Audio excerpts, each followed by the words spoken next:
সেই পশু বড় দুরাচার। কেন নিতাই না বলিল মুখে মজিল সংসার সুখী, ওরে বিদ্যা খুলে কি করিবে তার।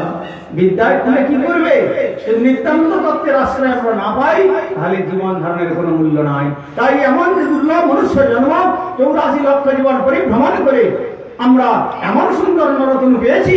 এই নরতনুর সৌন্দর্য শ্রীবৃদ্ধি হবে যদি আমরা, যেমন এই অঞ্চলে খুব সৌভাগ্যবান যারা শ্রী মহারাজের চরণাশ্রয় তোলার সুযোগ পেয়েছেন, বাকি এখনো যারা পাননি, সেই তত্ত্বের করুণার প্রকাশ ছিল ভক্তি জীবন আচার্য গোস্বামী মহারাজের চরণাশ্রয় করে বদন ভরে দুটি বাহু তুলে পবিত্র শ্রীরাম কীর্তন করুন, তবেই আমাদের এই দুর্লভ মনুষ্যজন্ম সার্থক হবে।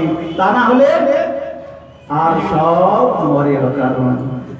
অনেক বক্তা আছেন, বাঞ্ছা কৃপা সিন্ধু ভৈরব